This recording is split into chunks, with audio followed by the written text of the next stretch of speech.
about when you first walked into a gym. You didn't care if your squat looked terrible or if you could barely bench the bar. You'd just show up the next day and try again. You had this natural tenacity because you didn't know it was embarrassing to be weak. What happened to that fearlessness you had when you were a beginner? Today, we're going to talk about something that might seem counterintuitive for a show about getting stronger, giving yourself permission to fail. Here's what I've learned after years of coaching and competing. The thing that holds most powerlifters back isn't lack of strength or even lack of knowledge. It's the fear of looking weak. It's the pressure we put on ourselves to be good before we've given ourselves permission to be bad. I'm your host, Edward Alcan Jr., and this is Powerlifting Made Simple. Not simple because we're dumbing anything down, but simple because we're going to strip away all the noise and get down to what actually makes you stronger, starting with your relationship to failure itself. Have you ever hit a wall in your powerlifting where you get stuck? You can't add weight to the bar, or you can't execute the lift you know you're capable of. If you're nodding your head right now, you're in good company. But here's what's interesting. This happens most often to people who've already achieved some success. I see this in powerlifting gyms all the time. People who are hitting big numbers, winning meets, and setting records become afraid to try anything that might make them look weak or mess with their proven program. Their own success in the big three lifts limits their ability to be bad at accessory work, new techniques, or addressing weaknesses. It's like the lifter new to powerlifting with a respectable touch-and-go bench who refuses to experiment with pause work because their current technique feels right, or the lifter with a strong quarter squat and less willing to squat deeper. Their fear of temporary weakness prevents them from addressing the technical requirements that could unlock their competitive potential and even greater strength. Think about this. When you first started lifting, you probably made progress faster than you do now, even though you knew less and had worse technique. Why? Because you gave yourself permission to be terrible at things. You didn't have an ego to protect or a reputation to maintain. You were just curious about getting stronger. But here's the thing. If you're going to progress at all, if you're going to become stronger at all, you've got to realize that there's going to be an awkward phase when you change something. It doesn't last forever, but there's a transition phase between your current max and your next breakthrough. Then there are bigger jumps from all right to solid, from local to state to regional to national and even international. The early resistance from not being able to even touch your toes to hitting depth in a squat, from struggling with 135 to benching 225. Those are big leaps. From absolute beginner to having some competency under the bar is hard. Powerlifting is indeed its own language of movement that takes practice to master.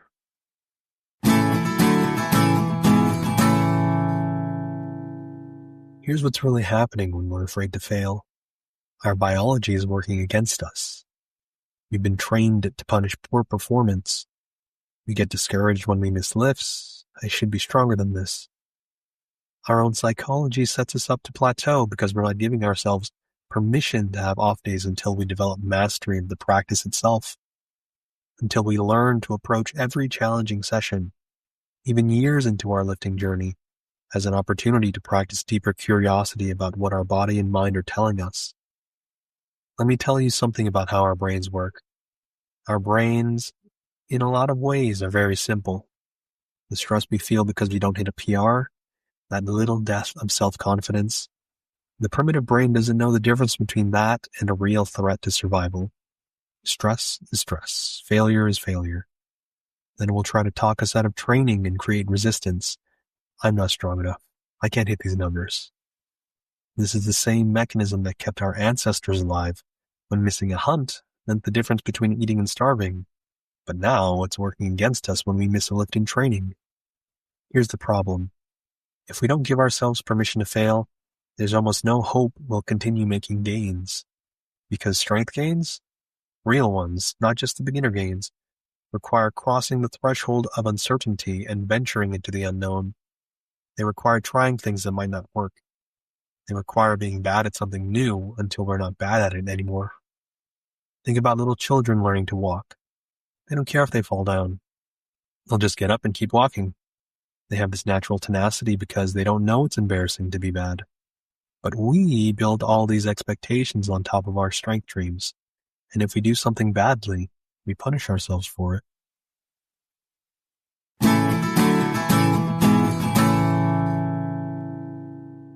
I want to go back to that beginner we used to be for a moment, because that person had something that many experienced lifters lose: fearless curiosity. When we were new, every session was an experiment. We tried different grips, different stances, different rep ranges. We weren't worried about maintaining our bench press PR while we figured out if sumo or conventional worked better for our deadlift. We weren't afraid that working on our squat depth would somehow ruin our total. We were unconsciously competent at something that becomes much harder as we advance, treating every session as an opportunity for learning rather than validation. But here's what happens as we get stronger. We start to identify with our numbers. I'm a 500-pound deadlifter. I'm in the 1,200-pound total club. These become part of our identities, and now every training session becomes about defending those identities rather than exploring what's possible. The paradox is that the very thing that got us strong, willingness to be weak at new things, becomes the thing we resist most once we achieve some strength. But I want to suggest something to you. What if we could recapture that beginner's mind while keeping all the knowledge and experience we've gained? What if we could learn to be kinder stewards of our own strength dreams, kinder coaches to that person who walked into the gym wanting to get strong someday? Because here's the truth. The progress comes with less resistance when the expectations are realistic. When we allow ourselves to have bad training days, we paradoxically have fewer of them.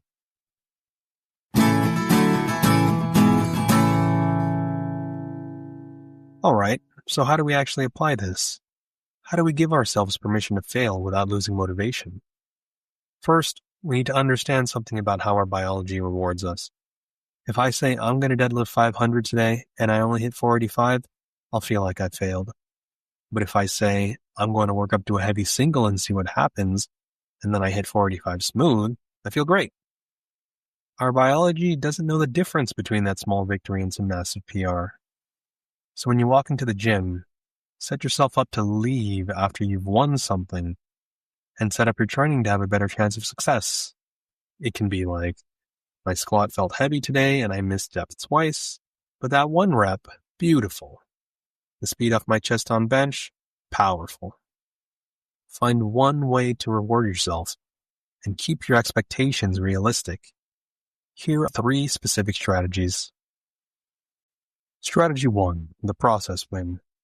Instead of saying, I need to PR today, say, I'm going to execute this one cue in every rep. Now you can win regardless of the weight on the bar. Maybe your squat felt heavy, but if you successfully completed those reps with intention, be it keeping knees forward or bouncing the bar over midfoot, that's a win. Strategy 2, the discovery win. Approach working on weak points and new techniques as experiments, not tests. I'm going to try this grip width and see how it feels, not, this better work or I'm wasting my time. We can even apply this to existing techniques. My unrack in the bench press is pretty good, but I want to see if I can make it even more efficient. Now, curiosity becomes the goal, and not immediate mastery. Strategy 3, the building block win. Break bigger goals into ridiculously small pieces. Instead of, I need to add 50 pounds to my deadlift, try, I'm going to work on my setup for the next month. Instead of, I need to fix my entire squat, try, I'm going to focus on my walkout this week. Remember, our biology is going to reward these small victories the same way it would reward big ones. The stress that was actively working against our strength gains is the stress we avoid by setting realistic expectations.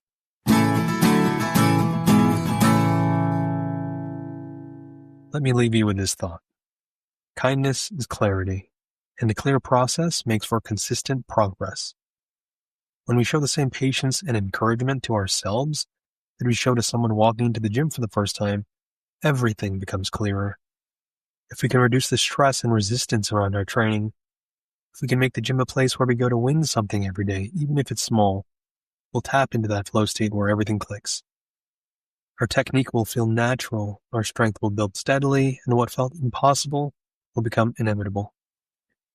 The principles we've talked about today, giving ourselves permission to fail, setting up for small wins, embracing the awkward phase. These aren't just nice ideas. They're the foundation that everything else builds on. Because here's what I've learned. The strongest people aren't the ones who never fail.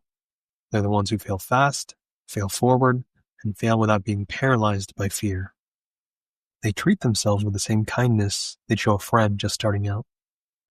Next week, we're going to talk about something crucial that has to come before we can even think about stacking wins, crossing the threshold into powerlifting safely.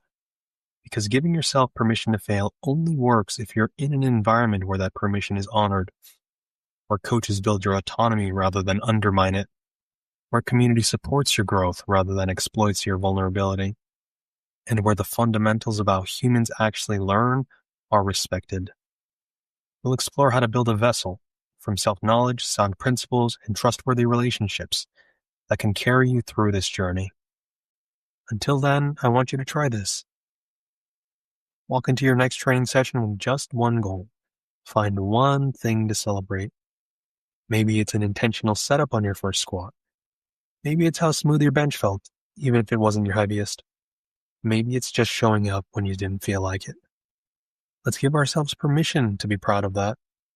Our nervous systems will reward us for it, and that reward will make us want to come back and do it again tomorrow.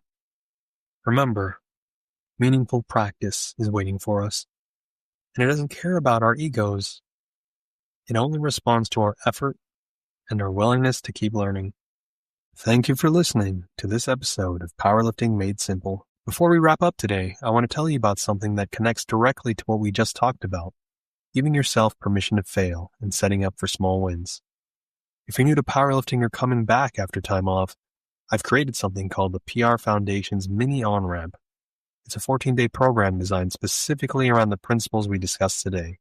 Starting simple, building confidence, and creating that foundation of small wins that leads to bigger breakthroughs. Here's how it works.